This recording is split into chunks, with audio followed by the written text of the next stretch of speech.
March 20th, 2021.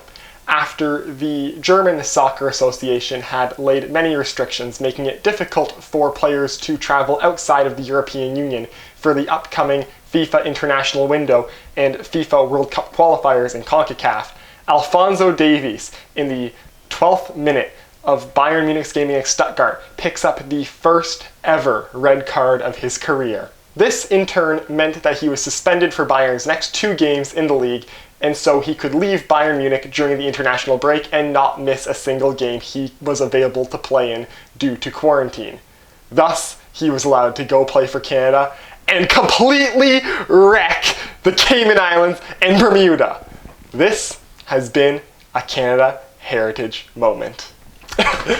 Honestly, I'm speechless right now. What a 2 games to start off this World Cup qualifying campaign for Canada. 5-1 against Bermuda, class performance, dominates Bermuda all around. Kyle Larin picks up a hat trick, fantastic game for him. Alfonso Davies setting up all 3 of his goals. He just was having fun both of these 2 games. And then moving on to the second game against the Cayman Islands, 11-0 for Canada, the biggest win in national team history, surpassing the 8-0 mark we set against the US Virgin Islands back in September of 2018. Just the most dominant performance in Canadian national team history. 2 games, 2 masterclass performances, 6 players scoring their first ever goal in a Canadian national team jersey. 2 players tying the record for most goals scored by a Canadian national team player in a single match. And the highest scoring game in Canadian men's national team history. Breaking down each game. First one, Thursday, 5-1 win over Bermuda. John Herdman starting this game with Alfonso Davies playing up on the left, kind of as a left winger / left-sided attacking midfielder. It was going to be interesting to see where he was going to play, but Sam Adekugbe played left back that game, and he was fantastic there. Kyle Larin put up a hell of a performance. Hat trick, I already mentioned it. He was phenomenal. Atiba Hutchinson moving into sole possession of 2nd place in the all-time Canadian national team appearances list.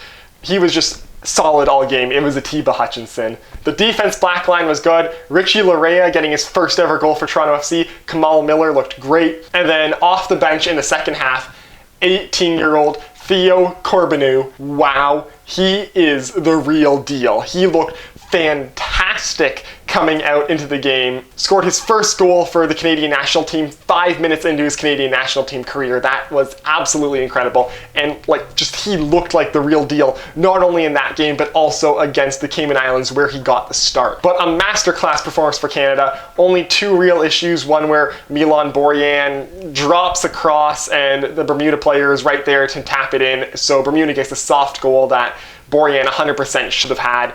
And then Lucas Cavallini, so many chances. A Davies cross that he had on his foot, 3 feet in front of the net, and he somehow hit the crossbar. Literally, Lucas Cavallini could have had a hat trick in this game as well as in the Cayman Islands game. He had so many sitters that he just had bad luck on. But I'm going to chalk that up to him having not played a game since the MLS season ended. It had been a long time coming for Lucas Cavallini to be on a pitch playing a competitive soccer game, and I think a little bit of the rust was showing. But in the Cayman Islands game, he came on as a sub and a hat trick in 15 minutes. So I think that got cleared right up the second he got back into playing form. So a solid game against Bermuda, and then on to the Cayman Islands, supposed to be on Sunday. But then the Cayman Islands didn't properly follow the COVID protocols for getting tests, so the game was delayed today so they could get the proper tests. And pretty much a fully rotated squad for Canada. Atiba Hutchinson and Milan Borjan both gone back to their club teams. So Crépeau with the start. The only 2 players who started the first game against Bermuda that started the second game against the Cayman Islands were Alfonso Davies and Kyle Larin. Alfonso Davies also starting this game at left back instead of left wing, as Canada played a more traditional 4-3-3 with Liam Millar starting on left wing and the 18-year-old from the Hammer, Theo Corbinu starting on the right wing. And this game was just masterclass. Pure domination all the way through. Right off the bat, Frank Stirring, the young center back, in his first appearance for Canada, scores his first goal for Canada, and that was a bit of a trend in this game. Kyle Larin then scored his fourth of the international window and moved him up to 12 total for the national team, which temporarily moved him into sole possession of 7th spot in the all-time Canadian men's national team scoring list. There was a 5-way tie for 7th with 11 goals at that point, a tie which encapsulated all 3 active players of Lucas Cavallini, Jonathan David, and Kyle Larin. Those 3 guys are probably the best trio of attackers Canada has ever had at once, and it's really funny right now because they're all pretty much in a race for the number 1 spot in the Canadian all-time scoring list. Dwayne De Rosario with 22 goals. Right now, Cavallini with his hat trick against the Cayman Islands has 14 goals. He's 8 goals behind De Rosario. Kyle Larin with 12 is 10 behind De Rosario. And Jonathan David with 11, but in the fewest amount of games, his 11 goals in 12 games, which is absolutely insane, is 11 goals behind Dero. I honestly think these 3 guys are going to end their careers as 1, 2, 3 in the Canadian national team scoring list. Alfonso Davies might throw some disruption in there, but from what I can see, he's going to be setting these guys up for so many goals that he's going to have a hard time catching up to them himself. So that's going to be a little bit of an interesting one. But the 4 greatest attackers the Canadian national team has ever had all together on the same roster. It's honestly incredible. And all 4 of these guys are probably going to end up 1 to 4 on the Canadian national team all-time scoring list. The only real question is who's going to break De Rosario's record of 22 goals first? Larin, Cavallini, or David? Right now my money's on Jonathan David, but Cavallini has the head start and Kyle Larin's the guy in form. So it's really going to be interesting to see who takes up and grabs it, especially this summer with 2 more World Cup qualifying games in this round, and then if we move on past this term, another 2, and then the Gold Cup, it's going to be a real tight battle all through this year, racing for the record. But moving on from that sidetrack, Larin with a goal, Cavallini with 3 goals. David Weatherspoon had the 3rd goal of the game for Canada, his first for the Canadian national team. Weatherspoon looked fantastic in this one. He was playing out on the left sometimes, as swinging out as more of the winger guy there when Millar was cutting in, and he was fantastic out there. He was great in all areas of the pitch, honestly. He was playing on the left, was playing on the right, was playing in the center. Fantastic wherever he was. Weatherspoon, honestly, up until Cavallini came on, was my man of the match for Canada. I mean, Davies was just making things look fun. Like, he was just showboating for a lot of this game. He's unreal. But David Weatherspoon, as guy who I wasn't expecting to be phenomenal, had a phenomenal performance in this one. After the Weatherspoon goal, Davies had his first of the game off of a penalty shot, which he created. That was his 6th for the national team. And then Marc-Anthony Kaye with his first goal from the national team, a tap it in front off of a nice run by Samuel Piette, who was the captain for this team, making his 51st appearance for the national team. Then Alistair Johnston closed out the first half, becoming the 4th player this game to score his first goal for the Canadian national team. Johnston, what a surprise out of nowhere he was for Nashville and for the national team.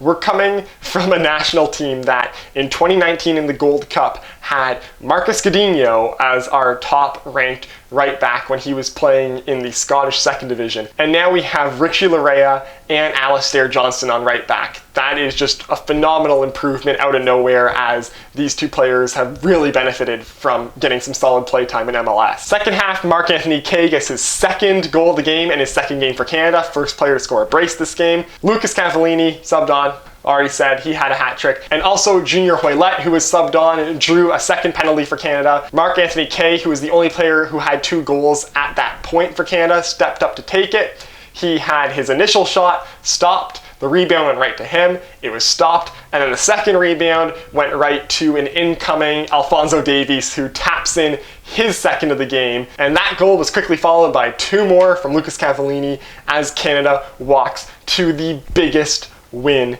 in national team history. 11-0. So after 2 games, Canada has outscored their opponents 16-1 in the World Cup qualifiers and sit in 1st place in our group.